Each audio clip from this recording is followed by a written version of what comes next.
national.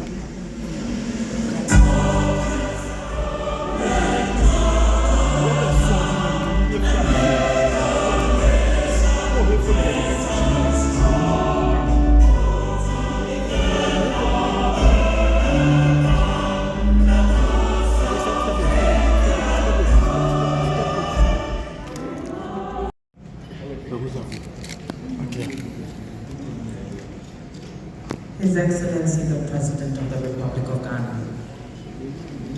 You may take your seats, ladies and gentlemen. Here we come, women of Africa, fighting to protect, persevering to the end, advancing our vision, announcing our mission, aspiring to unstoppable limits. Our natural world is crying out for life and sustenance. Climate action. A very warm welcome to all of you across the continent and the globe, especially our gracious host, His Excellency the President of the Republic of Ghana, who has honored us with his presence.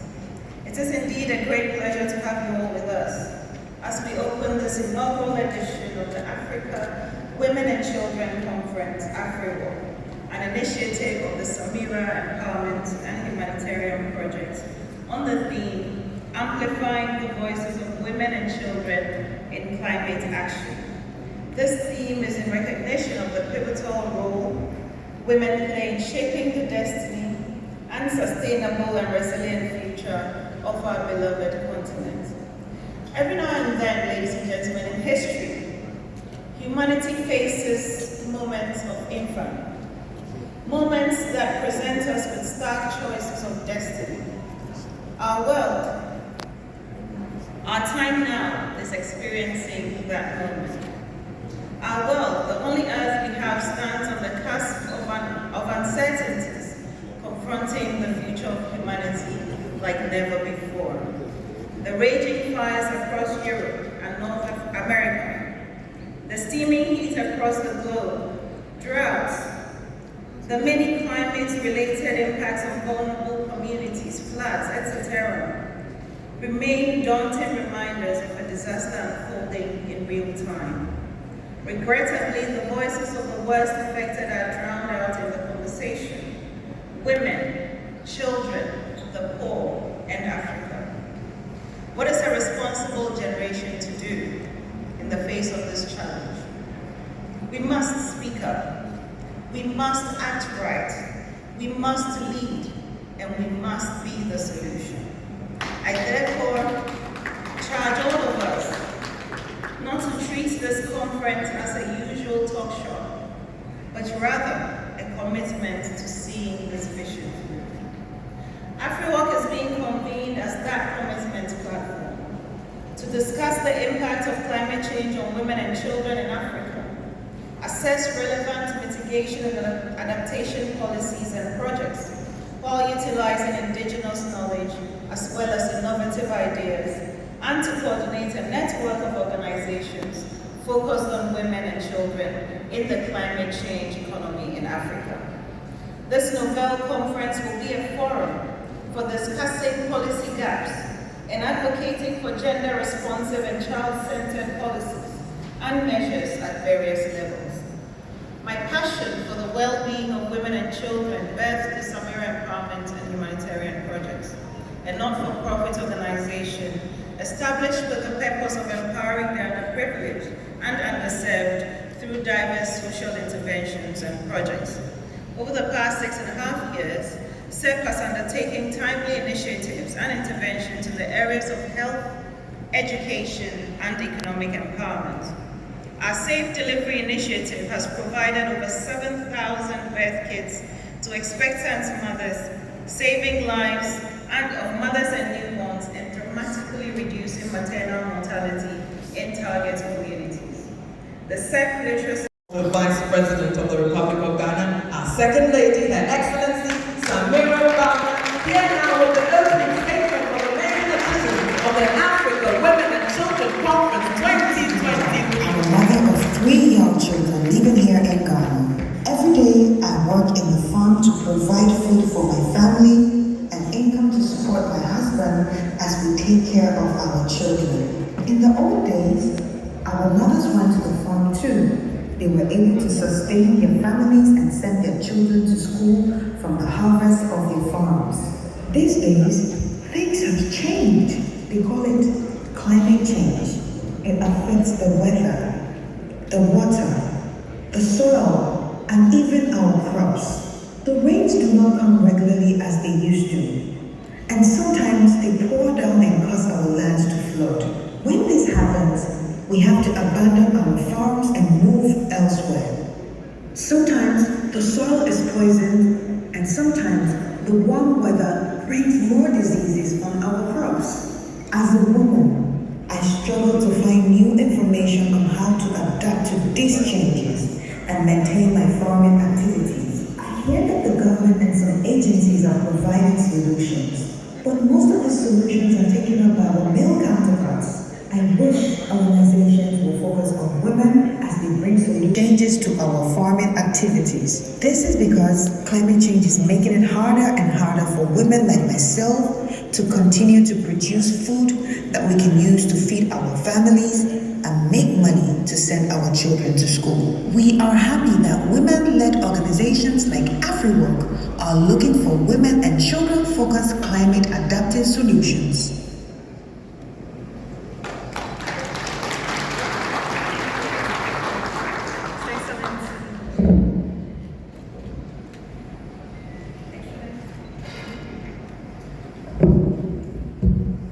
Excellency, President of the Republic of Ghana, Nana Addo, Vice President of the Republic of Liberia, Excellency Jewel Taylor, the Minister for Women, Youth and Persons with Disabilities, South Africa, Excellency Dr. Nkosazana Dlamini Zuma, former Chairperson of the AU, our Minister for Lands and Natural Resources, Minister for Information, Deputy Minister for Energy, the founder and CEO, my dear sister, of the Great Green Wall of Africa Foundation, distinguished members of the diplomatic corps, development partners, heads of agencies, students, our Queen Mothers, good morning to you all. This story of Binta and her children represents the story of many women and children across our continent. Her story is our story. Climate change. Climate change exacerbates existing challenges, threatens livelihoods, and disproportionately affects the vulnerable, that is women and children. Today, we acknowledge the undeniable truth that women and children are not just victims of climate change, but they are powerful agents of change in themselves. From the rural communities to the urban centers, African women have demonstrated remarkable resilience, adaptability, and resourcefulness in the face of climate-related challenges. Children, too, have proven time and again that they are the inheritors of our planet and are rightfully concerned about the environmental legacy we leave behind. The time has come to empower women and children to actively participate in climate action and decision-making processes.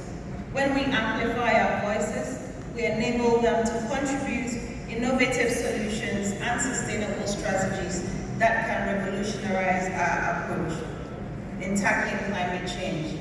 By embracing gender equality and empowering our young generation, we can unlock a wellspring of untapped potential that would steer us towards a greener and a more inclusive Africa. There still exist gaps that hinder the effective role out of international decisions or for women and children participation in these conversations.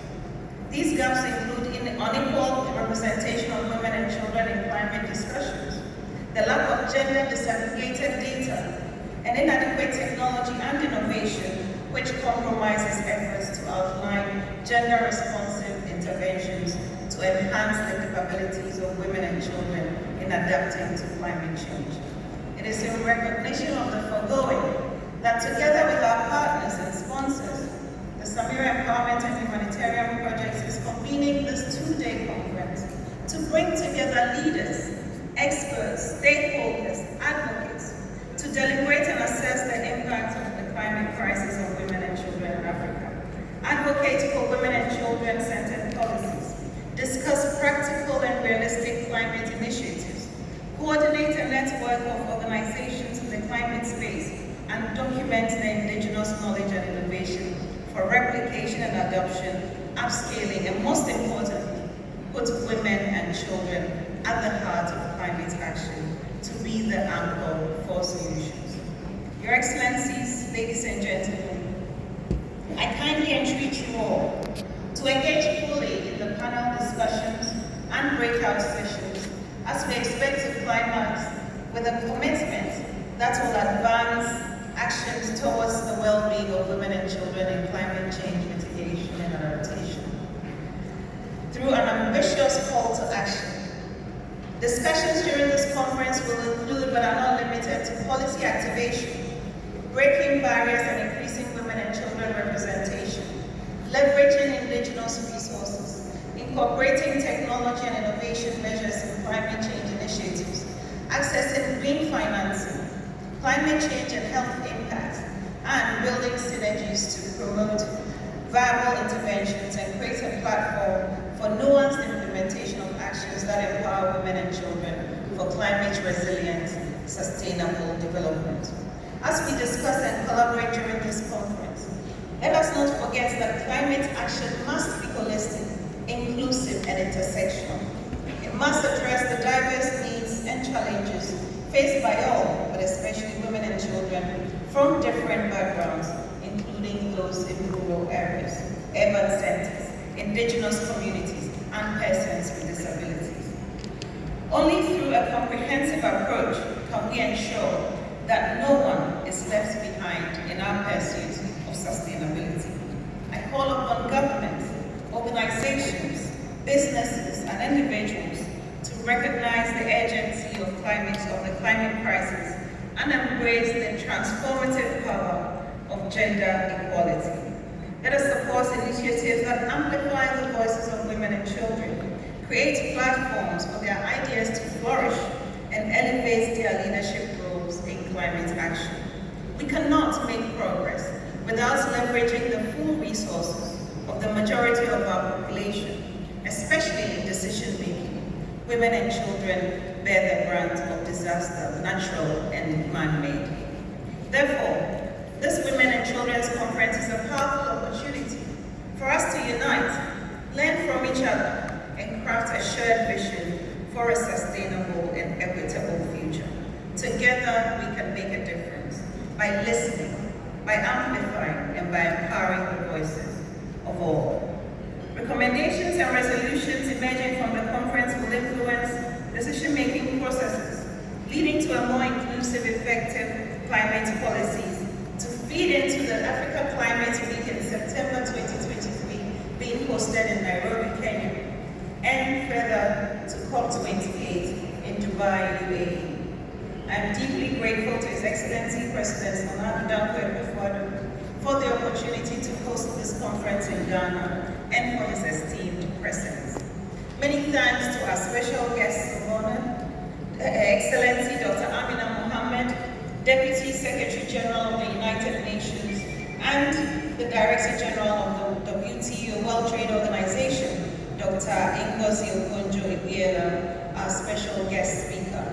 I also appreciate the United Nations and its agencies in Ghana for their leadership, the European Union delegation to Ghana, KGL Foundation, the Ministries of Energy, Lands and Natural Resources, Gender, Environment, Science and Technology, and all of you who are supporting us in the Ministry of Information, of course. Let us seize this moment to create a greener, safer, and more prosperous Africa for all. I speak not not before you today as merely a woman, but a woman who is also a citizen of the world, overwhelmed by the suffering and anguish of Africa's poor, dominated by losses and damage to its women and children. And in the meantime, the industry that continues to decimate our communities are not doing what's ought to be done.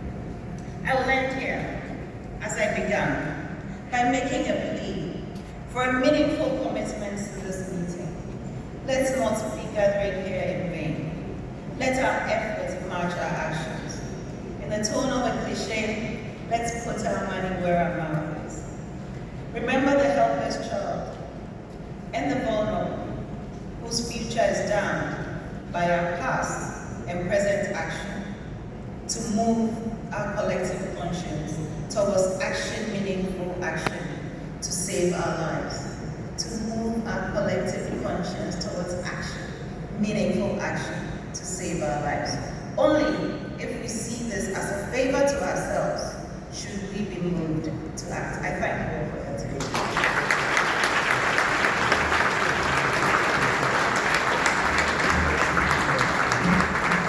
Thank you very much. Together we can make a difference. We thank you, Your Excellency, Samira Bawumia, Lead Preceptor, Convener of AfriWork.